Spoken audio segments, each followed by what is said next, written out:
Hi hello welcome to Jason media. Silver screen పై మరోసారి సందడి చేయనున్న RRR కాంబో. డైరెక్టర్ ఎవరో తెలుసా? ప్రపంచ వేదికపై మారుమోగిన నాటు నాటు బీట్ ఇంకా చెవుల్లోనే మోగుతుంది. కొమరం భీం, అల్లూరి సీతారామరాజుగా ఎన్టీఆర్, రామ్ చరణ్ చేసిన నటన ఇంకా మరవలేనే లేదు.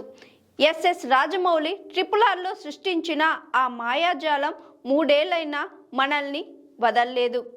ఇప్పుడు జూనియర్ ఎన్టీఆర్, రామ్ చరణ్ మళ్ళీ ఒకే ఫ్రేమ్లో కనిపిస్తే ఎలా ఉంటుంది అనే ప్రశ్న అభిమానుల్లో మొదలెత్తుతూనే ఉంది. RRR తర్వాత మరోసారి తారక్ చెర్రీ కాంబో కోసం ప్రేక్షకులు ఆరాటంగా ఎదురు చూస్తున్నారు.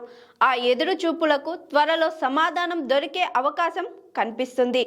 Kollywood top director Nelson Dilip Kumar తన తదుపరి ప్రాజెక్టును పాన్ ఇండియా స్థాయిలో రూపొందించేందుకు సిద్ధమవుతున్నారు.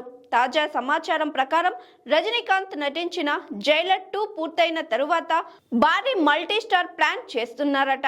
RRRతో బ్లాక్ బస్టర్ హిట్ కొట్టిన young tiger NTR, global star Ram చరణ్లను మరోసారి ఒకే ఫ్రేమ్లోకి తీసుకొచ్చే ఆలోచనలో ఉన్నారట.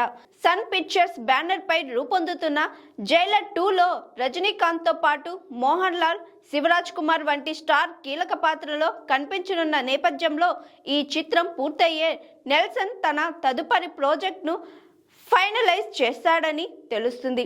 అయితే ఆ ప్రాజెక్ట్లో హీరోలుగా ఎన్టీఆర్, రామ్ చరణ్లు లాక్ చేయాలని ఆయన గట్టి ప్లాన్తో ఉన్నట్లు ఇన్సైడ్ టాక్. ఈ కథాంశాన్ని నెల్సన్ ఇద్దరు హీరోలకు ఇప్పటికే చెప్పేశాడని, వారిద్దరూ ఈ ఐడియాకు ఎంతో పాజిటివ్గా స్పందించారని సమాచారం. RRR తరువాత మళ్ళీ ఈ ఇద్దరు స్టార్లను ఒకే ఫ్రేమ్లో చూడాలని దేశవ్యాప్తంగా అభిమానులు ఎంతగానో ఆశతో ఎదురు చూస్తున్నారు. ఈ నేపథ్యంలో నెల్సన్ ప్లాన్ నిజమైతే ఇది పాన్ ఇండియా స్థాయిలో భారీ సంచలనం సృష్టించే అవకాశం ఉంది. ఈ మల్టీ స్టార్ ఒక్కసారి అనౌన్స్ అయితే బాక్సాఫీస్ రికార్డులను షేక్ చేసే స్థాయి హైప్ క్రియేట్ అవుతుందనడంలో సందేహం లేదు.